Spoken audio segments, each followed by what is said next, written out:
in Des Moines, expected to meet and gaggle with reporters as he often does. We saw him work the rope lines after running through the crowd of marching band members. What's the question? How do you plan to address single-issue voters who are pro-life? Who are pro-life? Yes. Well, I'm going to say they should have an open mind about making sure that people have an opportunity to make their own judgments. There are a lot of decent, honorable people who have a different view than they do, and I think they should have the right to be able to have the access to what the Supreme Court has allowed. Mr. Vice President, how many times have you ever spoken to your son about his overseas business dealings? I've never spoken to my son about his overseas business dealings. And so how do you know? Let's talk about, here's what I know. I know Trump deserves to be investigated. He is violating every basic norm of a president. You should be asking him the question, why is he on the phone with a foreign leader, trying to intimidate a foreign leader, if that's what happened? That appears what happened. You should be looking at Trump. Trump's doing this because he knows I'll beat him like a drum.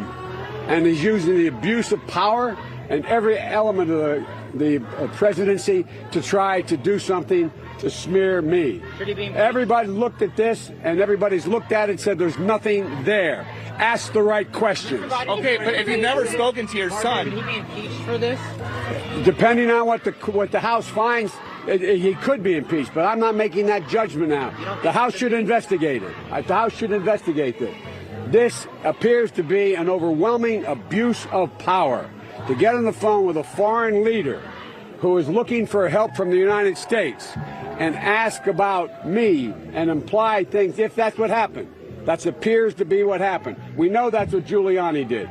This is outrageous. You have never seen anything like this from any president. You said before you entered the race that one of your concerns was about your family being brought into this race. Are you comfortable running a campaign in which... I know what I'm up against. I know what I'm up against, a serial abuser. That's what this guy is. He abuses power everywhere he can.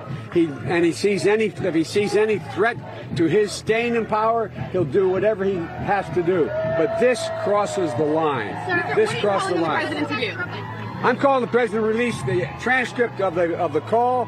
Let everybody hear what it is. Let the House see it and see what he did. That's what I'm calling. Thanks, guys. We gotta go. All right, Peter, I don't know if you can still hear us. Yeah, I do. Thoughts on how short that was? Well, and you